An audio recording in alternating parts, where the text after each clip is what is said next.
하나님은 영이시니 예배하는 자가 영과 진리로 예배할지니라. 아멘.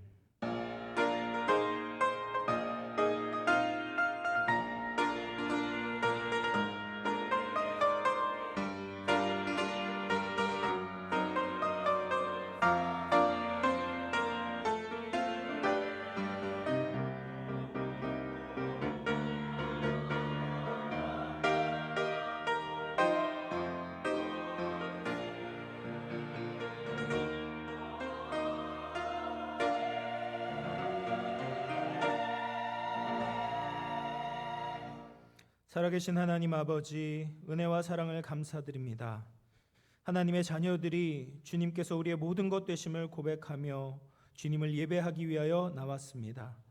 우리 어깨를 짓누르고 있는 모든 무거운 것과 얽매이기 쉬운 죄들을 주님 앞에 내려놓길 원하오니 십자가의 보혈로 우리를 정결케 하시고 자유케 하여 주시옵소서. 이 시간 영과 진리로 주님을 예배하오니 성삼위 하나님 홀로 영광 받아 주옵소서. 거룩하신 예수님의 이름으로 기원하옵나이다. 아멘. 다 같이 일어나셔서 찬송가 6장 함께 찬송하겠습니다.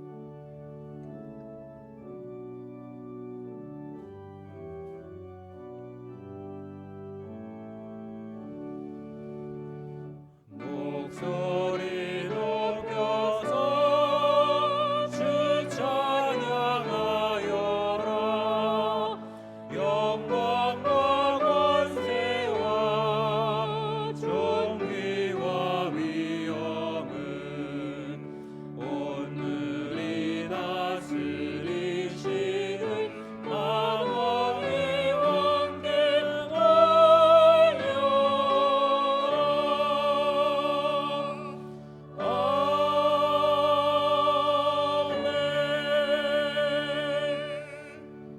성시교독 26번 시편 50편입니다.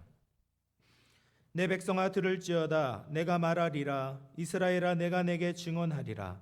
나는 하나님 곧 내 하나님이로다. 나는 내 재물 때문에 너를 책망하지는 아니하리니 내 번제가 항상 내 앞에 있음이로다. 내가 내 집에서 숫소나 내 우리에서 순염소를 가져가지 아니하리니 이는 삼림의 짐승들과 무산의 가축이 다 내 것이며 산의 모든 새들도 내가 아는 것이며 들의 짐승도 내 것임이로다.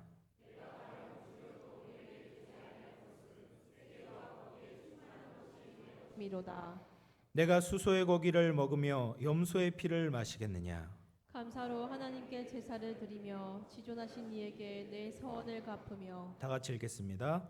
환난 날에 나를 부르라. 내가 너를 건지리니 내가 나를 영화롭게 하리로다. 아멘. 사도신경으로 우리의 신앙을 고백하겠습니다.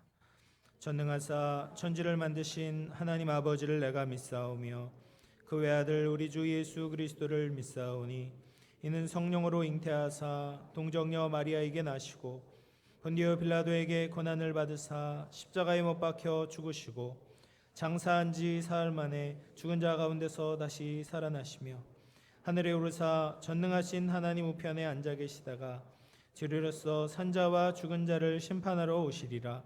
성령을 믿사오며 거룩한 공회와 성도가 서로 교통하는 것과 죄를 사하여 주시는 것과 몸이 다시 사는 것과 영원히 사는 것을 믿사옵나이다. 아멘. 자리에 앉으셔서 찬송가 60장 함께 찬송하겠습니다.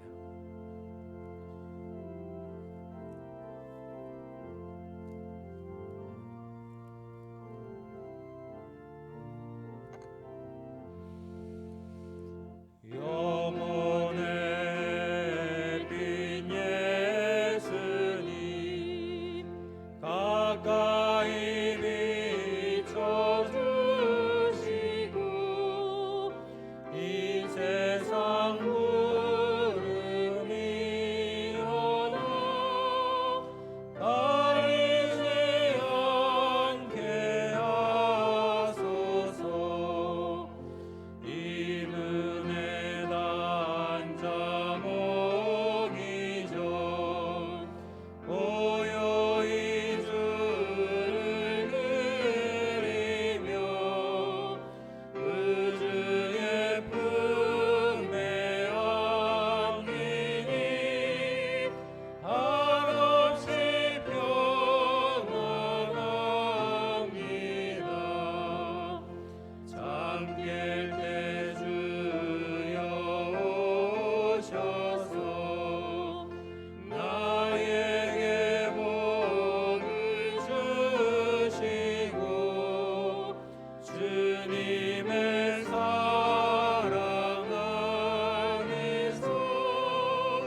영원히 살아계셔서 찬양과 경배를 받으시기 합당하신 하나님 아버지, 무더위 속에서도 태풍 속에서도 저희들의 삶을 지켜주시고 우리의 생명을 보존케 해주셨으며 하나님의 은혜 가운데 저희들이 이렇게 살 수 있도록 지켜주셨음을 진심으로 감사를 드립니다. 태풍을 통하여서 많은 피해를 당한 이 나라의 백성들을 위로하여 주시고 다시 한번 새 희망으로 삶을 살아갈 수 있도록 하나님이여 힘을 주시옵소서. 오늘 영암의 성도들 부족한 심령으로 오늘도 주 앞에 엎드렸습니다. 세상에 살면서 마음을 빼앗기며 하나님을 멀리하며 살았던 우리들의 모습, 언제나 하나님을 떠나서 내 마음이 이 세상에 갇혀서 살아갔던 우리들의 모습을 가지고 나왔습니다. 유한한 인생이지만은 영원히 살 것처럼 행동하고 행했던 우리들의 어리석은 모습으로 나왔사오니 이 시간 긍휼히 여겨주시고 십자가의 보혈의 피로 우리의 죄를 용서하여 주시옵소서. 우리 영암의 성도들 여러 모양으로 나왔지만은 하나님 앞에 무거운 마음으로 삶의 여러 모양으로 억눌린 마음으로 나온 심령들 주님이 어루만져 주시고 그 모든 인생의 매듭을 하나님께서 예배를 통하여서 풀어주시고 짐을 가볍게 하여 주시옵소서. 병마로 고생하고 있는 사랑하는 우리 형제 자매들 하나님이여 치유의 능력으로 어소속히 이 병마가 나음을 받아서 건강한 모습으로 다시 삶을 살게 하여 주시옵소서. 하나님을 믿는 우리 모든 백성들 어떠한 경우를 당하여도 합력하여 선을 이루며 독수리처럼 다시 한번 새롭게 된다고 하는 그 말씀을 믿으며 희망을 가지고 세상을 살 수 있도록 허락하여 주시옵소서. 영암의 원성도들, 연세 많으신 우리 부모님들 하나님께서 남은 여생을 지켜주시고 강건케 해주시며 장수의 축복을 허락해 주시고 남은 여생이 늘 보람찬 삶을 살 수 있도록 하나님이 인도하여 주시옵소서. 젊은 청년들 앞길을 활짝 열어주시사 이 영암재단의 귀한 일꾼으로 기둥 같은 일꾼들로 다 세워 주시옵소서. 어린 새싹들 무럭무럭 자라나고 있사온데 저들이 말씀으로 또한 믿음으로 자라서 훌륭하게 이 나라의 일꾼으로 하나님 나라의 귀한 제목으로 쓰임받을 수 있도록 하나님이 저들을 키워주시고 인도하여 주시옵소서. 우리 영암교회가 이제 새로운 마음으로 새롭게 이렇게 진군하고 있사오니 영암교회 축복하여 주시고 이 시대에 하나님께서 원하시는 귀한 말씀의 제단이 되게 해주시고 방주의 제단이 될 수 있도록 인도하여 주시옵소서. 진리의 말씀만이 울려 퍼지게 해주시고 든든한 교회로서 건강한 교회로서 지역사회에 귀한 이바지할 수 있는 이 교회가 되게 하여 주시옵소서. 영암재단을 이끌어 가시는 조형준 담임 목사님 영역의 능력을 7배나 도와주셔서 지혜를 7배나 도와주셔서 영암재단을 반석위에 세우는 교회로 이끌게 해주시고 조금도 부족함 없이 이 재단을 이끌게 하여 주시옵소서. 이제 이 나라가 세워지고 8.15 해방을 맞은 지 78주년을 이제 맞게 되었습니다. 암흑과 같았고 정말 혼란의 시기에 시간을 이렇게 보냈지만은 하나님의 도우심으로 전 세계에서 부러워할 만한 기적과 같은 이러한 것을 이루면서 전 세계 10대 강대국에 들 수 있도록 인도하여 주신 것은 오로지 하나님의 손길이요 하나님의 능력이심을 저희들이 고백하오니 하나님 감사를 드립니다. 이 민족에게 향한 하나님의 이 시대적인 사명을 이 나라가 감당할 수 있도록 허락하여 주시옵소서. 불말과 불병거로 이 나라를 안익게 하여 주시옵소서.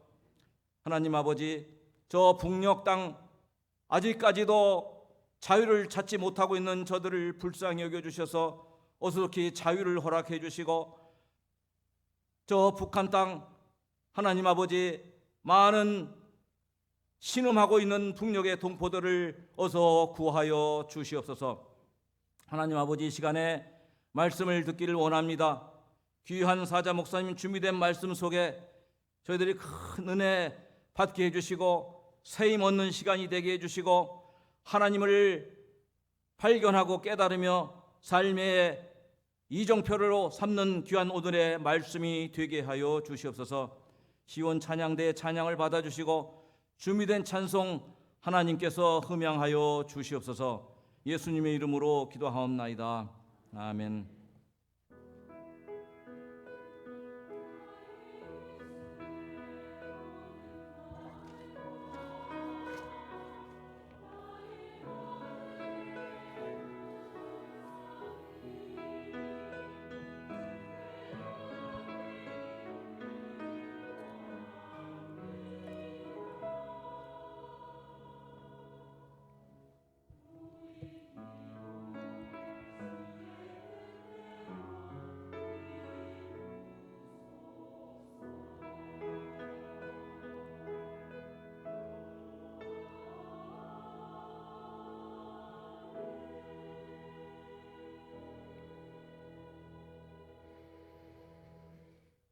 오늘 우리에게 주시는 하나님의 말씀은 요한복음 8장 12절에서 20절입니다. 신약성경 157쪽입니다. 한 절씩 교독하도록 하겠습니다. 예수께서 또 말씀하여 이르시되 나는 세상의 빛이니 나를 따르는 자는 어둠에 다니지 아니하고 생명의 빛을 얻으리라. 바리새인들이 이르되 내가 너를 위하여 증언하니 내 증언은 참되지 아니하도다. 예수께서 대답하여 이르시되 내가 나를 위하여 증언하여도 내 증언이 참되니 나는 내가 어디서 오며 어디로 가는 것을 알거니와 너희는 내가 어디서 오며 어디로 가는 것을 알지 못하느니라.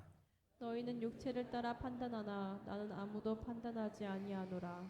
만일 내가 판단하여도 내 판단이 참되니 이는 내가 혼자 있는 것이 아니요 나를 보내신 이가 나와 함께 계심이라. 너희 율법에도 두 사람의 증언이 참되다 기록되었으니 내가 나를 위하여 증언하는 자가 되고 나를 보내신 아버지도 나를 위하여 증언하시느니라. 이에 그들이 묻되 내 아버지가 어디 있느냐. 예수께서 대답하시되 너희는 나를 알지 못하고 내 아버지도 알지 못하는도다. 나를 알았더라면 내 아버지도 알았으리라. 함께 봅니다. 이 말씀은 성전에서 가르치실 때에 헌금함 앞에서 하셨으나 잡는 사람이 없으니 이는 그의 때가 아직 이르지 아니하였음이로라. 아멘.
하나님께 영광의 박수 올려드리도록 하겠습니다.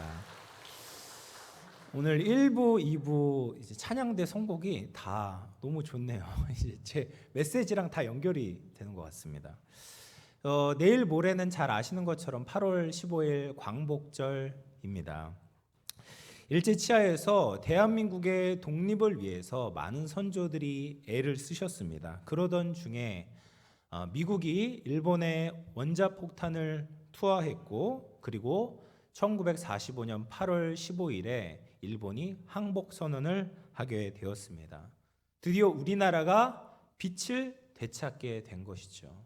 이 빛이라는 것은 자유를 상징하기도 하고 해방이고 또 우리에게 기쁨이 되고 평안이 된다라는 것을 보여줍니다.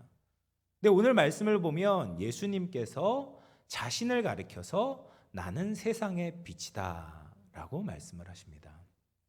이 예수님께서 이 말씀을 하신 배경을 우리가 좀 살펴볼 필요가 있는데요.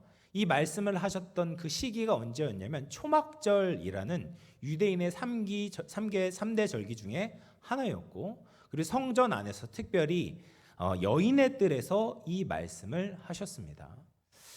초막절에는 유대인들이 두 가지 행사를 했다라고 알려져 있습니다. 하나는 물과 관련된 행사를 하고 또 하나는 빛과 관련된 의식을 치렀다라고 합니다. 그래서 제가 예전에도 한번 말씀을 드렸는데 이 초막절에는 제사장들이 실로암 못에 가서 물을 뜨고 제단에 물을 붓는 것이죠. 그래서 이 하나님께서 이스라엘 백성들을 광야 가운데 물을 공급해 주셨던 것을 기억하고 기념하는 그런 의식을 치렀습니다. 또 한 가지 그 행사가 있었는데 바로 빛과 관련된 의식을 치렀던 거예요. 그래서 초막절 기간에 매일 저녁 제사장들이 여러 개의 큰 초를 가져다가 여인의 뜰을 환하게 밝히는 거죠. 그리고 특별히 마지막 그 날에는 이 사람들이 밤새 그 불빛 아래서 즐거워하고 기쁨을 나눴다고 합니다. 이것이 무엇을 뜻하겠습니까? 광야 가운데 하나님께서 구름 기둥과 불 기둥으로 이스라엘 백성들을 비춰주시고 인도해 주시는 것을 기념하는 것이죠. 그래서 하나님께서 이스라엘의 빛이 되시고 또 이스라엘의 인도자가 되신다라는 것을 고백하고 또 앞으로도 그렇게 되주실 것을 바라고 기원하는 마음으로 이런 의식을 행했던 것입니다. 그 당시 이스라엘의 상황을 보면 정말 빛이 필요했죠. 우리나라가 일본의 지배를 받았다면 그 당시 이스라엘은 로마의 지배를 받고 있었습니다. 그렇기 때문에 자유가 필요했고 해방이 필요했던 것이죠. 빛이 필요했습니다. 그래서 이스라엘 백성들은 자기 자신들을 이 로마에서부터 탈출시켜 주실 하나님의 빛을 기다리고 있었어요. 근데 지금 예수님께서 나는 세상의 빛이다라고 공포하시는 것이죠. 그런데 현재 우리의 상황을 보면 일본이나 로마 제국의 다스림을 받지 않아도 어두운 것처럼 느껴집니다. 여러분, 우리가 매일 넘쳐나는 뉴스를 살펴보십시오. 이유 없는 살인이 행해지고 자살을 하고 마약이 중독되어진 많은 청소년들이 있고 동성애가 난무하는 이런 도덕적인 어둠을 살펴볼 때 한숨이 절로 나옵니다. 또 경제적으로도 그 전망이 참 어둡습니다. 사업하시는 분들 얼마나 힘이 드십니까? 그런데 하반기에도 이 경제가 회복되지 않을 거라는 그런 전문가들의 예측이 있습니다. 이런 어둠도 문제지만 영적인 어둠은 더욱 심각합니다. 우리 자녀들을 신앙적으로 교육하는 것이 참 어려운 시대가 되었습니다. 악하고 음란한 문화가 우리 자녀들을 둘러싸고 있고 네 마음대로 사는 것이 선이고 그것이 잘하는 거라고 부추기는 교육으로 우리 자녀들이 교육받고 있는 것이죠. 자녀들뿐 아니라 우리들의 신앙생활에도 어둠이 있지 않습니까? 하나님에 대한 경외함, 하나님을 순수한 마음으로 사랑했던 그 신앙의 열정들이 약해지고 사라지고 있습니다. 이런 어둠에서 건져주실 수 있는 분이 누구일까요?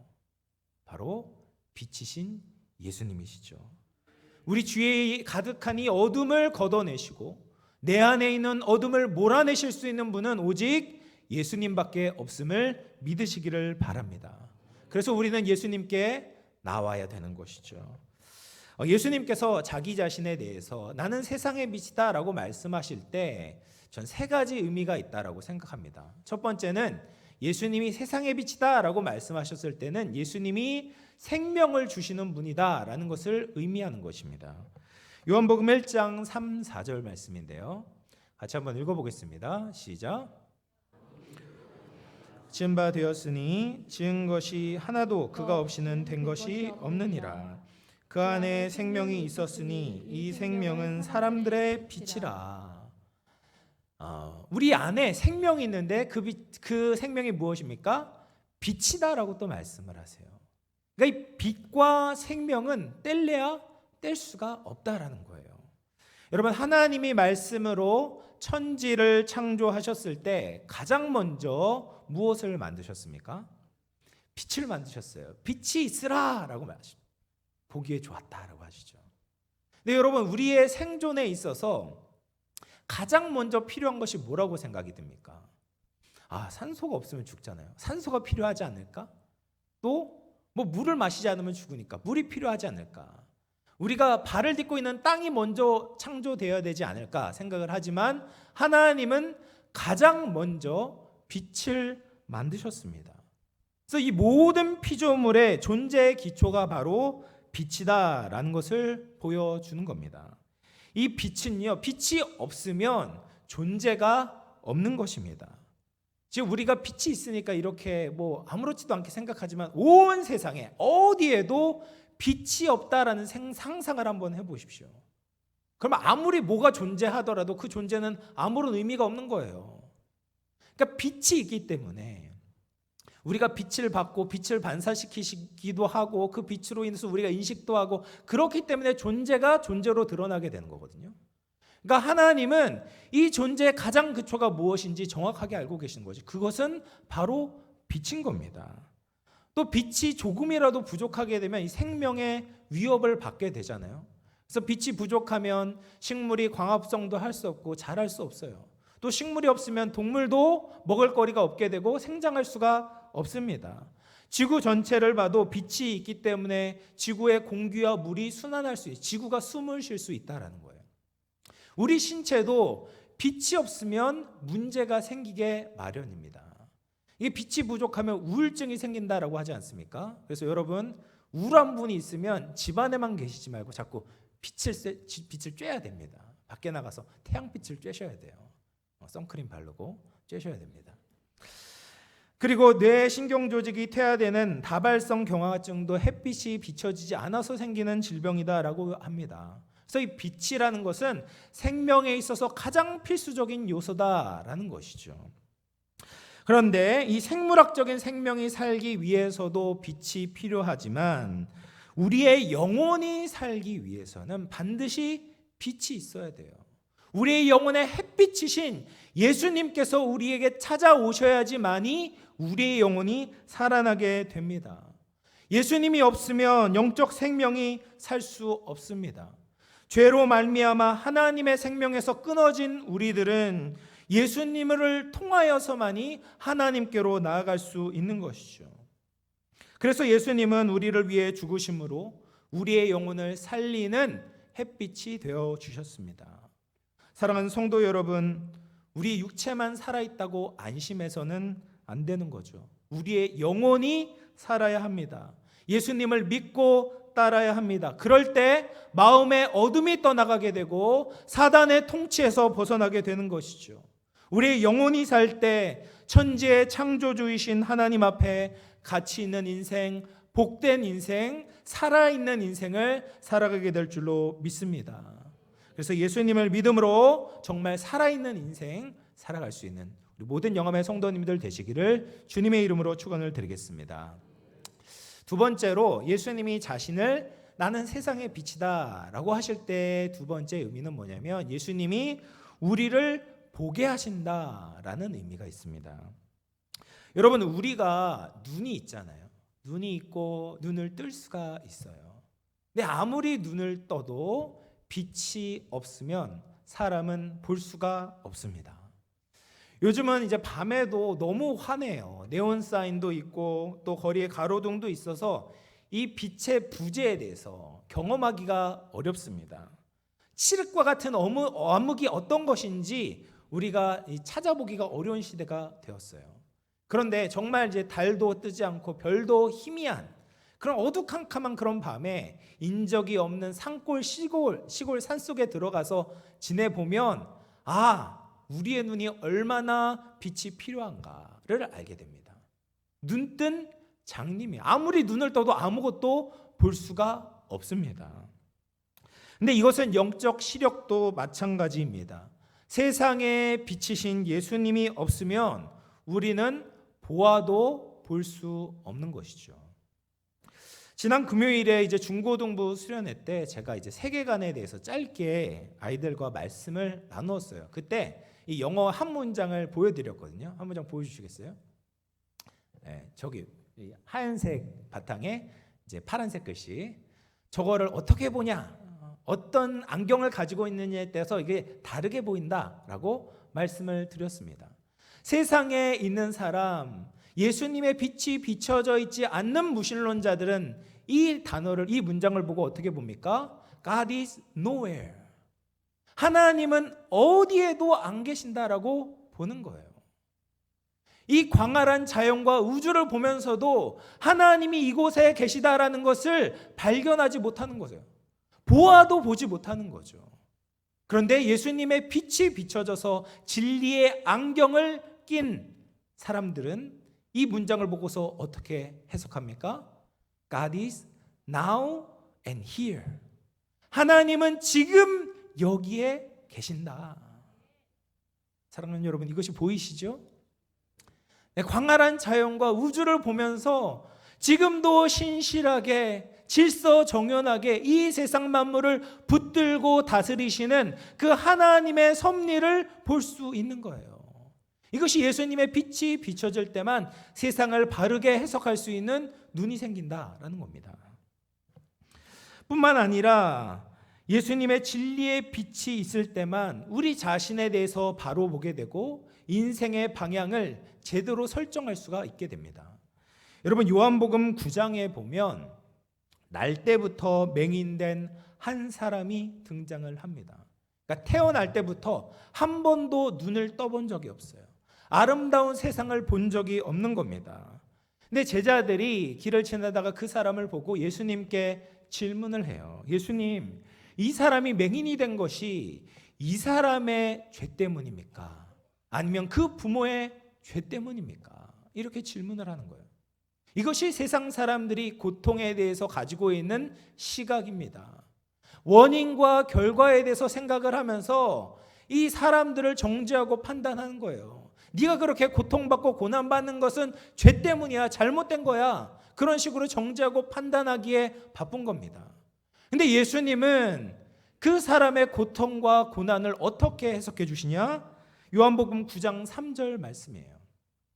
같이 한번 읽어보겠습니다. 시작. 예수께서 대답하시되 이 사람이나 그 부모의 죄로 인한 것이 아니라 그에게서 하나님이 하시는 일을 나타내고자 하심이라. 아멘. 예수님은 완전히 다른 해석을 제자들에게 알려주시는 거예요. 그가 가지고 있는 지금 이 장애는 그의 죄 때문도 부모의 죄 때문도 아니라 하나님이 하시는 일을 나타내고자 하십니다. 이렇게 말씀하시고 뒤에 보면 나는 세상의 빛이다 라고 또 선언하시고 이 날 때부터 맹인된 사람의 질병을 고쳐주시는 거예요. 이 사람의 눈을 열어주실 뿐 아니라 제자들이 가지고 있는 잘못된 생각조차도 바꿔주시고 변화시켜주시고 그들의 눈을 열어주시는 것이죠. 여러분, 우리의 삶을 보면 문제투성입니다. 근데 그 문제를 어떻게 생각합니까? 내 인생이 왜 이렇게 꼬인 거야? 나 왜 이렇게 불운하지? 나 왜 이렇게 불행한 거야? 왜 우리 부모님은 나에게 이렇게 물려줄 재산이 부족한 거야? 나 왜 이렇게 정말 힘든 환경에서 자랄 수밖에 없게 된 거지? 내 배우자는 내가 원하는 것을 왜 이렇게 채워주지 않는 거야? 내 자녀들은 왜 이렇게 나를 괴롭히고 내 기대에 부응하지 못하는가? 이런 것에 대해서 원인과 결과를 따지면서 나는 불행한 인생이다, 저주받은 인생이다, 그러면서 불평과 원망을 하기에 바쁜 것입니다. 예수님이 없는 인생, 예수님의 빛을 받지 못한 인생은 자신의 인생을 그렇게밖에 해석할 수가 없는 거예요. 그런데 예수님을 만나게 되면 어떻게 됩니까? 우리의 인생에 새로운 소망이 보이기 시작합니다. 우리가 절망이라고 더 이상 소망이 없다고 생각하는 그 문제 안에서도 하나님이 함께 하심을 바라볼 수 있게 되는 거죠. 더 나아가서 그 절망적인 순간을 통하여서 하나님께 영광을 돌릴 수 있다는 것을 깨닫게 됩니다. 이것이 예수님의 빛이 비춰진 사람들이 가지고 있는 신앙의 모습입니다. 사랑하는 성도 여러분, 예수님을 통해서 눈이 열려지시기를 축복합니다.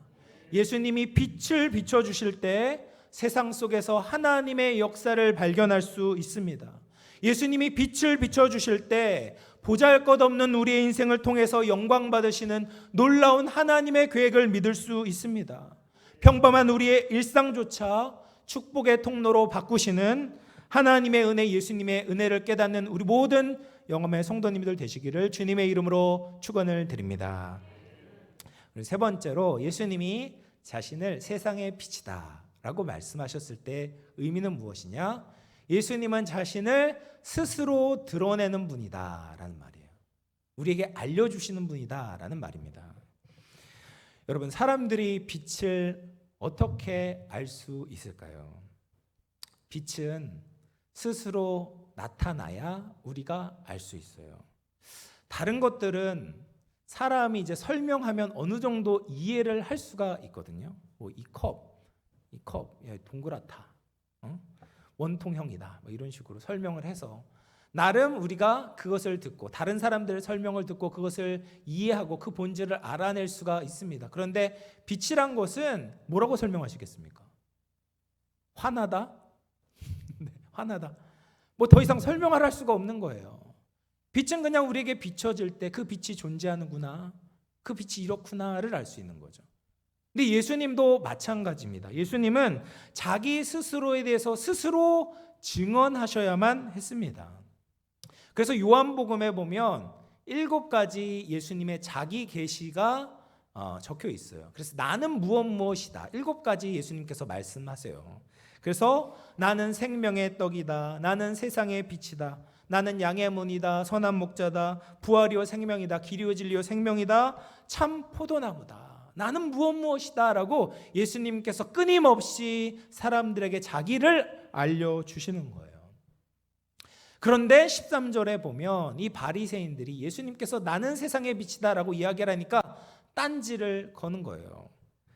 그 자기 증언을 들으면서 다른 사람이 예수님에 대해서 이야기하는 것은 신빙성이 있지만 예수님이 스스로 이야기하는 그 증언은 유효하지 않다, 효과가 없다라고 이야기를 하는 겁니다. 네가 네 자신에 대해서 이야기하면 얼마든지 거짓말할 수 있지 않냐, 과장할 수 있지 않냐, 자기 수준으로 생각을 하는 거죠. 과장할 수 있지 않냐, 다른 사람이 이야기해 줄 때 더 객관적이지 않냐, 그러니 너의 증언은 잘못된 거다, 효과가 유효하지 않다라고 비난해요. 근데 예수님께서 14절에 보면 뭐라고 말씀하시냐면, 예수께서 대답하여 이르시되 내가 나를 위하여 증언하여도 내 증언이 참되니 나는 내가 어디서 오며 어디로 가는 것을 알거니와 너희는 내가 어디서 오며 어디로 가는 것을 알지 못하느니라. 예수님께서 스스로에 대해서 말씀하실 수밖에 없는 이유가 무엇입니까?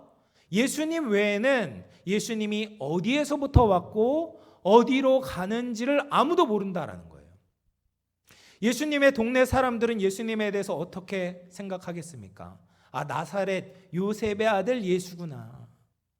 목수, 그 아버지와 함께 목수의 일을 했던 사람이지. 또 예수님의 공생의 사역 이후에는 사람들이 어떻게 생각해요? 예수님 능력이 많으시는 분이지, 병 고치는 분이시지, 예수님 사랑이 많으신 분이시지 라고 생각해요. 거기까지예요. 딱 거기까지입니다. 그런데 그 이상 예수님이 정말 누구이신지를 사람들은 알 수가 없는 거예요. 예수님의 가장 중요한 본성이 무엇입니까? 예수님은 하나님이시다라는 거죠. 하나님이 이 세상을 사랑하셔서 우리를 사랑하셔서 이 땅에 보내신 하나님의 아들이다. 이것을 누가 알 수 있겠습니까? 예수님은 자기가 이 세상을 창조한 창조주이자 죄로 오염되고 부패한 세상을 새롭게 창조하실 그 창조주이다라는 것을 가르쳐 주십니다. 예수님이 이것을 말씀해 주지 않았다면 우리는 아무도 알 수 없는 거죠. 그럼 왜 우리는 이런 어떻게 보면 허황된 증언을 믿을 수밖에 없는가? 예수님이 죽으셨다가 부활하셨기 때문입니다. 모든 인간은 태어나서 죽음으로 끝이 납니다. 그 누구도 무덤이 빌 수가 없어요. 다 묻혀서 다 썩기 마련입니다. 그런데 예수님은 십자가에 달려 돌아가셔서 죽으실 뿐 아니라 다시 살아나셨어요. 그 무덤이 비어 있습니다. 이것은 예수님이 인간의 몸으로 입고 오셨지만 생명의 근원 되신 하나님이시다라는 것을 우리에게 가르쳐 주시는 거죠. 그렇기 때문에 우리는 예수님의 증언과 같이 예수님이 하나님이시다라고 믿을 수 있고 믿어야만 합니다.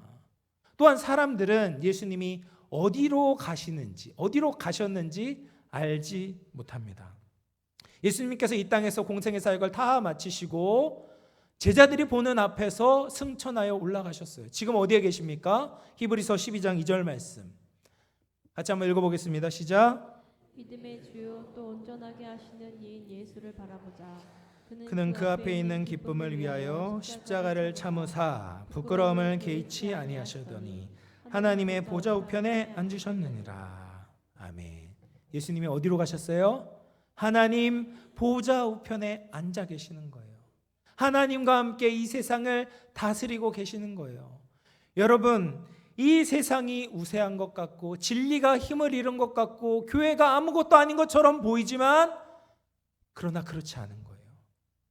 예수님은 이 세상의 왕이신 줄로 믿으시기를 바랍니다. 이 세상을 예수님께서 통치하시는 분이시다라는 거죠. 예수님이 이것을 우리에게 가르쳐 주시지 않았다면 우리는 아무도 그 사실을 알 수가 없는 것입니다. 그러면 왜 예수님께서 이렇게 자기 자신을 우리에게 알려주셨을까? 이게 중요하지 않겠습니까? 그것은 우리를 사랑하시기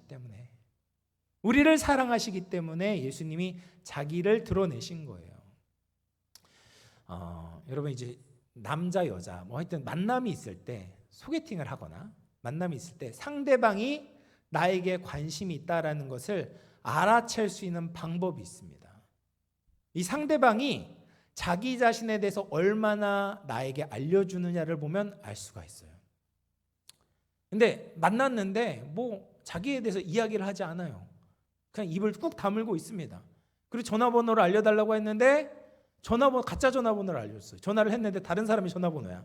그러면 이 사람은 나에게 관심이 없는 거예요.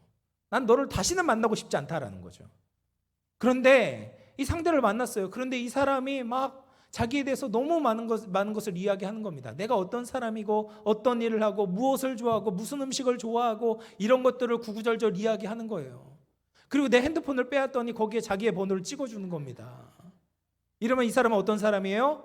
나를 좋아하고 앞으로도 나와 좋은 사귐을 갖기를 원하는 사람이 그렇게 자신을 노출하고 알려주는 것이죠. 예수님도 마찬가지입니다. 예수님이 자기 자신에 대해서 계속해서 우리에게 말씀하시는 이유는 예수님이 우리를 아끼시고 사랑하신다라는 거예요. 너희들이 나를 알고 나도 너희를 아는 것 같이 우리가 함께 사랑하기를 원한다라는 거죠. 이 세상이 죄로 말미암아 오염되고 부패되고 다 모든 것이 무너진 것처럼 보여도 나는 여전히 이 세상을 아끼고 사랑하고 있고 너희 인생에 무거운 짐이 있고 힘든 일이 있어도 나는 너희를 버린 적이 없고 너희를 사랑한다라는 것을 예수님이 말씀하시는 거예요. 그래서 내가 너희를 사랑하는 것 같이 너희도 나를 사랑했으면 좋겠다. 이것이 예수님이 자기 자신을 드러내시는 예수님의 사랑의 마음입니다.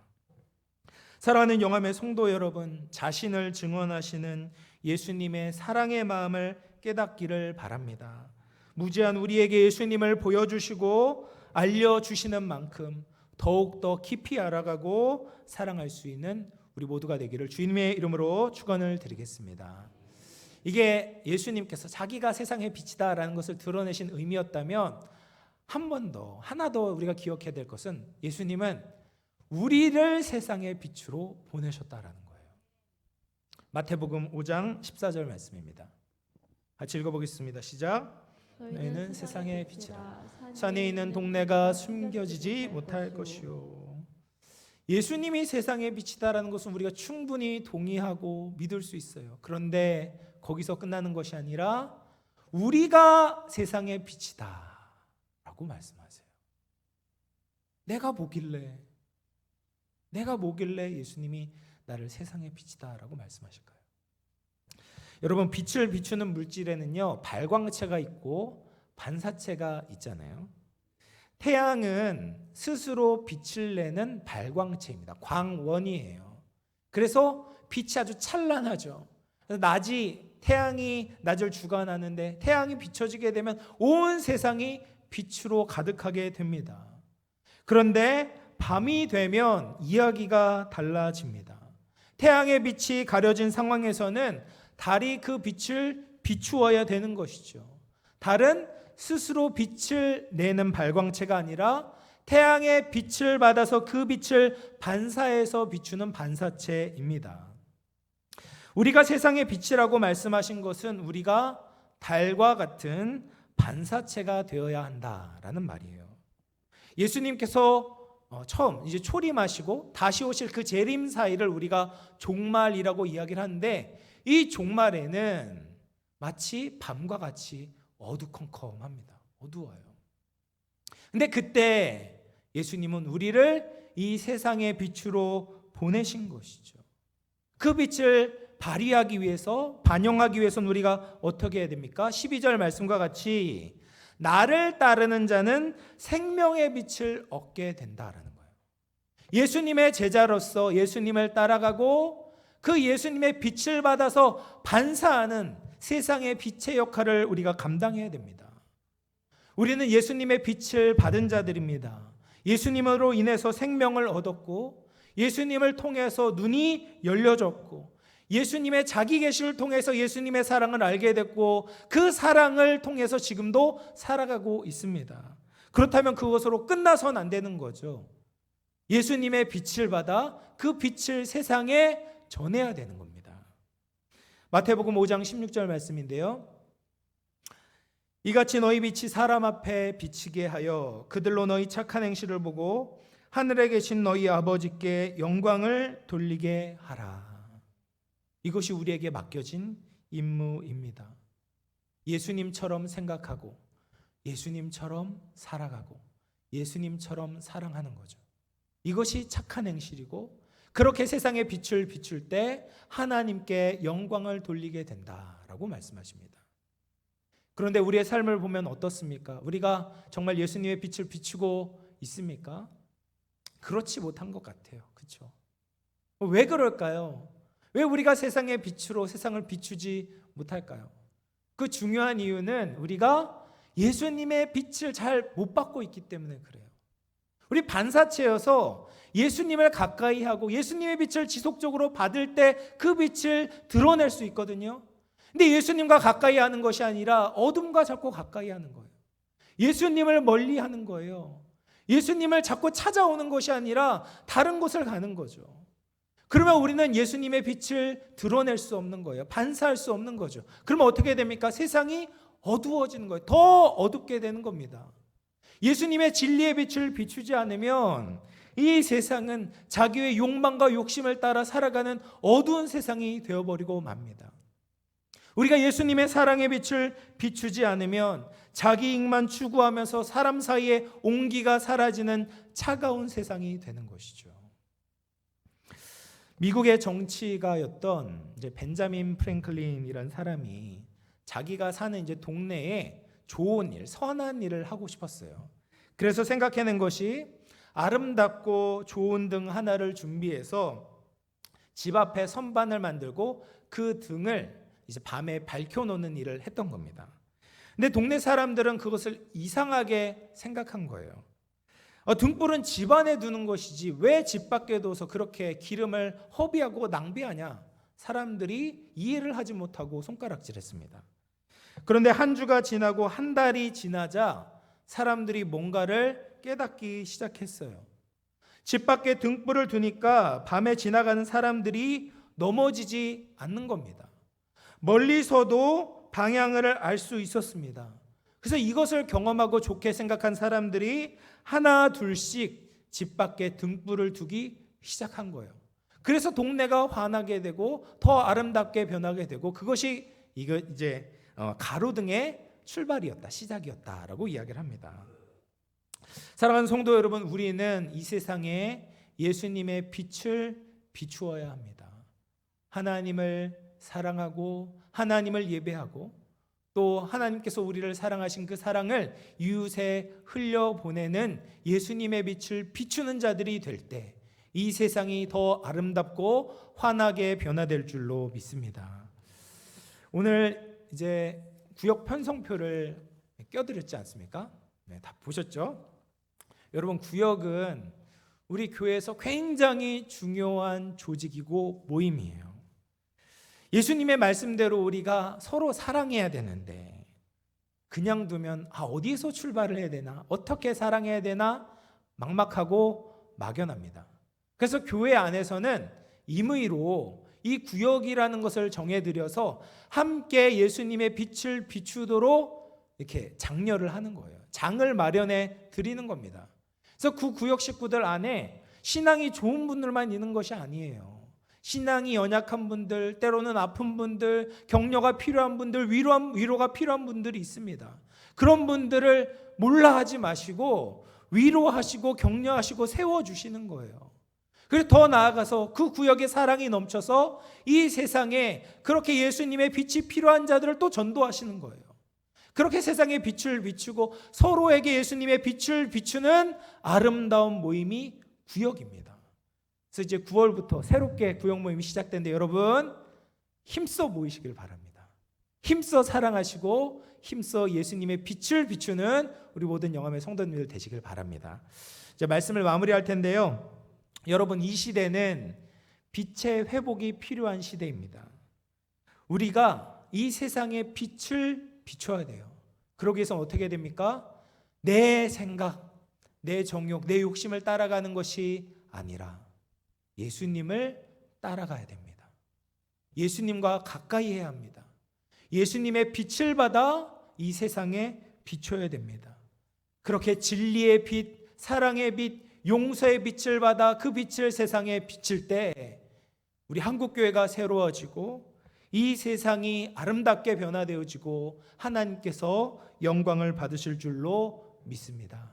세상의 빛 대신 예수님을 따라 세상의 빛을 드러내며 주님께 영광 돌릴 수 있는 우리 모든 영암의 성도님들 되시기를 주님의 이름으로 축원을 드리겠습니다. 말씀을 생각하면서 한번 기도했으면 좋겠습니다. 하나님, 우리가 우리의 행실에 예수님의 빛이 회복되기를 소망합니다. 그러기 위해서 우리가 먼저 예수님의 빛을 받으며 살아야 되겠습니다. 예수님과 더 가까이 해야 되겠습니다. 주님의 말씀을 가까이 하고 주님의 행실을 본받아 세상의 빛을 비추게 하여 주시옵소서. 우리 말씀을 생각하면서 한번 기도하도록 하겠습니다. 하나님 아버지, 세상의 빛으로 오셔서 우리에게 빛을 비춰주시고 생명을 주시고 눈을 열어주시고 예수님의 사랑이 무엇인지 깨닫게 하여 주시니 감사합니다. 뿐만 아니라 우리를 세상의 빛으로 부르신 주님, 하나님, 우리가 이 세상 어두운 세상에 예수님의 생명의 빛을 비춰내길 원합니다. 반사해내길 원합니다. 주님께 영광 돌리길 원합니다. 이같이 너희 빛이 사람 앞에 비치게 하여 그들로 너희의 착한 행실을 보고 하늘에 계신 너희 아버지께 영광을 돌리게 하라 말씀하셨사오니, 하나님, 우리가 세상의 빛을 비추게 하시고 다시금 하나님의 살아계심을 증거하는 복된 주의 권속들 다 되게 하여 주시옵소서. 우리에게 성령님 임하여 주시고 우리를 인도하여 주셔서 우리의 삶이 살아있는 삶, 우리의 삶이 의미 있는 삶, 우리의 삶이 주님 안에서 복된 삶을 살아갈 수 있도록 하나님 축복하여 주시고 함께하여 주시옵소서. 감사합니다.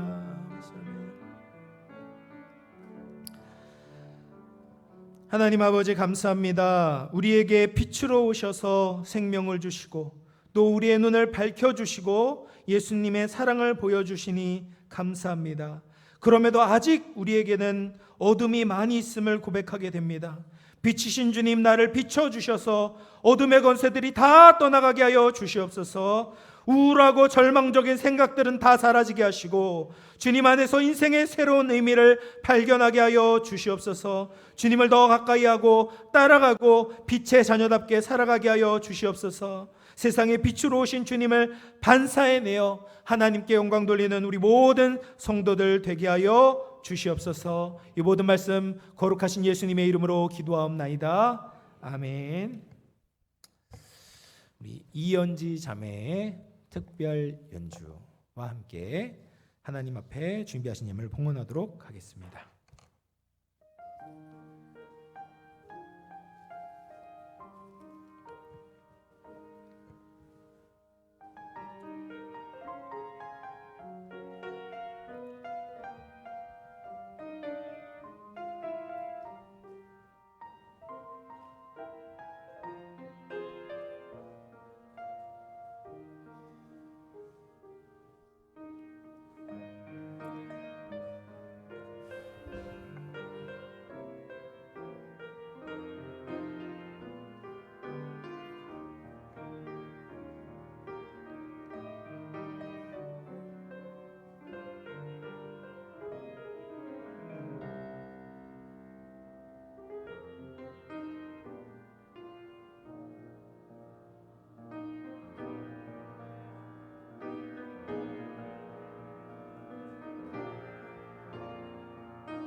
기도하겠습니다.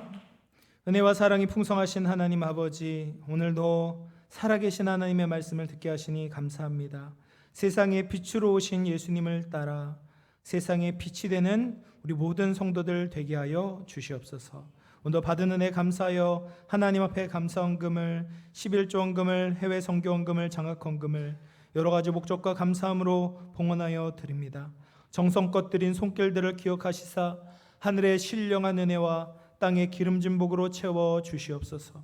마음의 질병, 육신의 질병으로 고통받는 환우들에게 찾아가 주시고 예수님의 전능하신 이름으로 치유하여 주시옵소서. 감사드리오며 거룩하신 예수님의 이름으로 기도하옵나이다.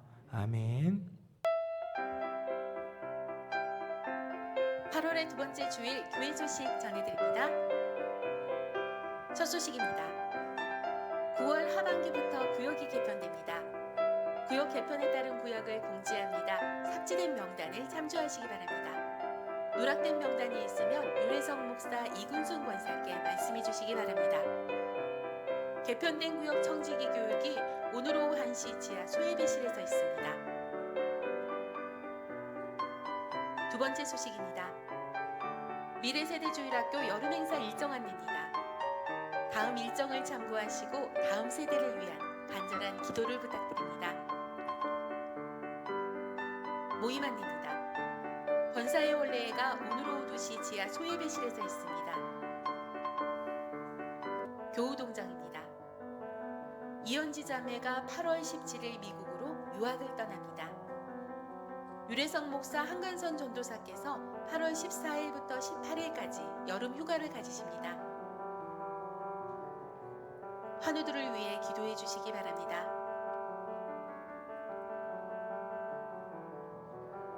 군 복무 중인 자녀들을 위해 기도해 주시기 바랍니다. 금주 식당 성김이는 이태화 집사 현순여 권사의 장녀 이현지 자매의 가정입니다. 꽃꽂이 성김이는 조성숙 비권사 가정입니다. 네, 개편된 구역 청지기 교육이 있습니다. 오후 1시에 꼭 참여해 주시면 좋은 일이 있을 겁니다. 네. 그리고 이현지 자매가 8월 17일 미국으로 이제 재즈 피아노 이제 유학을 떠나게 됩니다.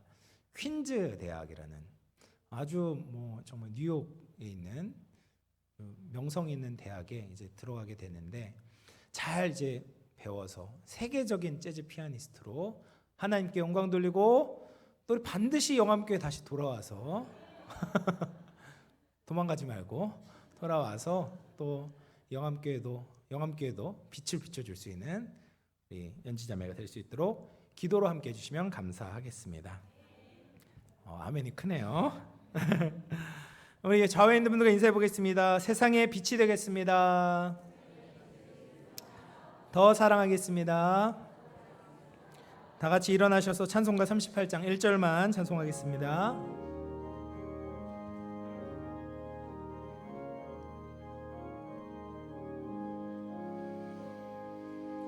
예수 우리 왕이여 이곳에 오셔서 우리가 왕께 드리는 영광을 받아 주소서. 우리는 주님의 백성 주님은 우리 왕이라. 왕이신 예수님 오셔서 좌정하사 다스리소서. 이제는 우리 구주 예수 그리스도의 은혜와 하나님 아버지의 영원 무궁토록 변함없는 사랑과 성령의 감화 감동 내주 충만 교통하시는 은총이 세상의 빛으로 오신 예수님과 가까이하며 예수님과 동행하며 예수님을 따라가며 세상에 예수님의 빛을 비추기로 소망하고 다짐하고 결단하는 사랑하는 모든 주의 권속들 머리머리 위에 그 가정과 직장과 삶의 터전 위에 자녀손들 위에 몸된 우리 영암교회 공동체 위에 이 나라 이 민족 위에 이제로부터 영원토록 함께 있어지이다. 아멘.